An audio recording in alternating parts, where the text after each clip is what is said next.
Olá pessoal, estou vindo aqui gravar outro vídeo ainda sobre esse assunto do decreto do Papa Francisco que restringiu e muito as regras sobre a celebração da missa em latim, que eu continuei recebendo mensagens privadamente, né, de incentivo, vai lá, explica mais, fala mais, e principalmente também porque antes de ontem, Sua Eminência, o Cardeal Raymond Burke, publicou no website dele uma carta com objeções ao decreto do Papa. Cardeal Raymond Burke, por quem eu tenho estima, né? Aprendi com ele nesse livro, que gostei muito. Todo mundo que é entusiasmado assim com esse assunto de missa em latim conhece Cardeal Raymond Burke, é uma figura mundial assim. Só que essa carta do cardeal, né? Poxa vida, não quero ficar colocando adjetivos, né, num documento escrito por um bispo da igreja, mas a coisa ficou um pouco confusa, né? Ele começa fazendo primeiro algumas objeções, vamos dizer assim, formais, né, ao decreto do Papa Francisco, né, que ainda não saiu a tradução em latim, ou ainda não saiu a versão em latim que reputa-se que seja a versão original, né, do documento, ainda não saiu, e que se a versão que está publicada em inglês tivesse sido traduzida do italiano, essa tradução ela foi mal feita, que os bispos não foram consultados sobre o texto final desse decreto, embora tenham sido consultados antes, né, antes sobre como é que estava a situação nas dioceses da missa em latim, que Papa Francisco não deu vacatio legis. Vacatio legis é aquele intervalo de tempo entre a publicação de uma regra e a data em que essa regra vai começar a produzir efeitos, né? Papa Francisco não deu isso. O decreto foi publicado no dia 16 de julho e já passou a valer no próprio dia 16 de julho. E depois, então, passa a entrar no, vamos dizer assim, no mérito do documento, só que, na minha maneira de ver,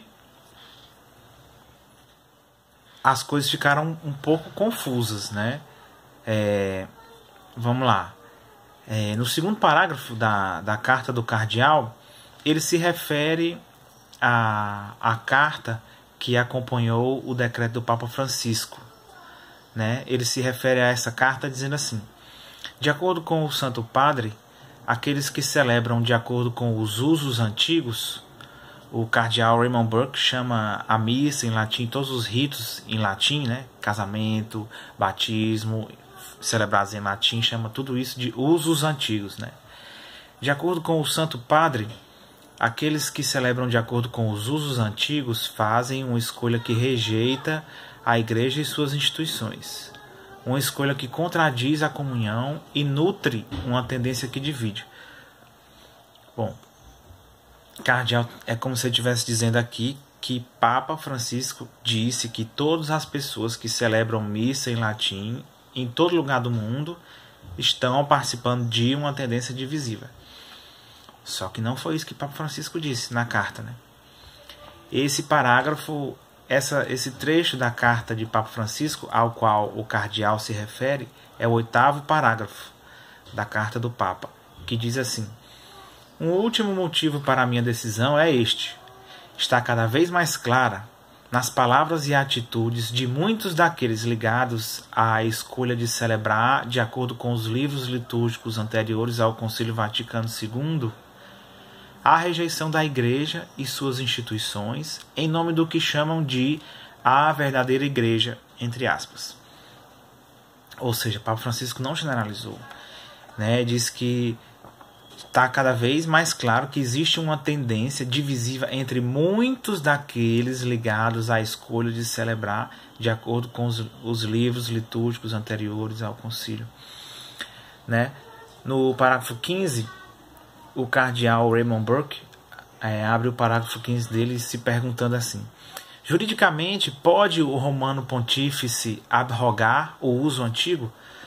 Só que o Papa Francisco não está vindo com esse decreto a abrogar nada. Ele está vindo regulamentar, como Bento XVI em 2007 no seu outro decreto já regulamentou também, como São João Paulo II antes também já havia regulamentado também. Então, né, sem comentários. Mas assim, o cerne que eu acho assim, a parte mais grave, mais severa dessa carta do cardeal Raymond Burke é o parágrafo 18, que eu separei aqui a segunda metade para ler. Vamos ler. O que houve após o Concílio Vaticano II constituiu uma mudança radical na forma do rito romano, com a eliminação de muitas orações, gestos rituais significativos, por exemplo, muitas genuflexões, o beijar frequente do altar e outros elementos que são rica expressão da realidade transcendente, a união entre o céu e a terra, que é a Sagrada Liturgia. Papa Paulo VI já lamentava a situação de uma forma particularmente dramática, numa homilia que fez na festa de São Pedro e São Paulo, em 1972. Papa São João Paulo II trabalhou intensivamente no seu pontificado para combater abusos litúrgicos. Ambos os papas, pois Bento XVI também lutou para amoldar a reforma litúrgica ao real ensinamento do concílio, enquanto os proponentes e agentes do abuso invocam o espírito do concílio para justificarem-se. Esse aqui é o penúltimo parágrafo de objeções, entre aspas, do cardeal, né, ao qual se segue um parágrafo conclusivo, né, e pedidos de orações ao Papa e tal. Então isso aqui é como se fosse o ponto alto, né, da carta do cardeal. Só que eu não queria ficar dizendo assim adjetivos, né, sobre esse trecho aqui, mas me desculpem assim ser tão direto, mas cardeal Raymond Burke acabou de provar que Papa Francisco está certíssimo em ter agido, ter feito o que fez. Porque acabou de provar que se você der microfone demais para alguns desses que são os defensores da tradição e da missa em latim, eles vão acabar criticando a própria promulgação do missal de Paulo VI, né, dizendo que como se tivesse, ele diz que vai objetar algumas coisas do decreto do Papa, mas ele está aqui julgando, vamos dizer assim, o mérito do que é o missal de Paulo VI, né? Está dizendo que o missal de Paulo VI foi radical demais, não era para ter tirado algumas orações tais, algumas genuflexões que acontecem, alguns gestos e alguns beijos que acontecem no altar, gestos assim assado, né? Ele disse que ia começar a objetar um parágrafo, um decreto desse tamanho aqui do Papa, e no final já está dizendo aqui que a reforma que Paulo VI fez no missal foi severa demais. Então você acabou de provar que Papa Francisco está certíssimo ter feito o que fez. Porque se você der microfone demais para alguns desses, eles vão começar a dizer: não, a gente só quer o nosso direito de celebrar essa missa, que é a missa de sempre, né? Não faz mal a ninguém. Puxa vida, a missa da qual tantos santos participaram, como é que pode fazer mal? Por que estão querendo proibir a gente? Só que se você continuar deixando eles falarem, eles vão começar a falar, eles vão terminar desse jeito. Alguns, né? Não são todos. Vão terminar desse jeito. Olha, mas é porque a missa de Paulo VI aí não dá não, doido. Eliminou muita coisa assim que eu acho, nos meus sentimentozinhos, eu acho que é boa e tal, papapá. Né? Cardeal Raymond Burke, eu não ia nem falar isso, mas Cardeal Raymond Burke chega a falar, a objetar aqui que Papa Francisco diz que recebeu muitas informações sobre como andava as missas em latim nas dioceses e tal. Ele chega ao ponto de dizer que Papa Francisco devia ter mostrado cientificamente esses números, esses dados cientificamente. Eu queria que alguém, não vou ficar me referindo ao cardeal que eu não estou respondendo ele, mas alguém me dissesse qual é a ciência que estuda, qual é a ciência que estuda a relação entre os fatos concretos da vida de uma diocese e uma decisão do Papa, né? Que eu acho que eu não conheço que ciência é essa, a ciência que estuda isso, né?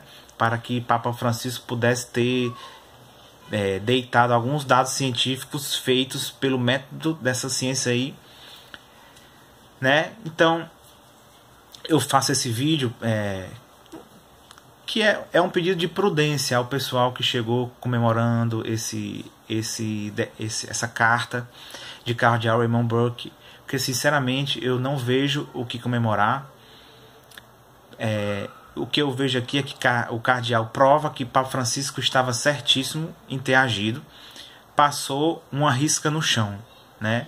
Agora quem quiser andar para lá vai andar, quem quiser ficar do lado de cá vai ficar.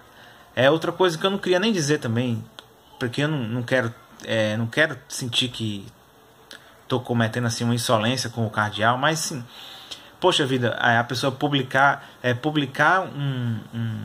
uma carta pública reclamando, vamos dizer, vou usar a palavra reclamando que o Papa Francisco não deu um vacatio legis.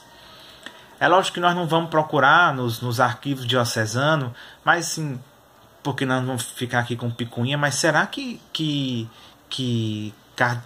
cardeal Raymond Burke, no tempo que era bispo diocesano, nunca fez isso na sua diocese? Publicou um decreto sem vacatio legis? Não vou atrás de saber se fez ou se não foi, porque se fez ou se não fez.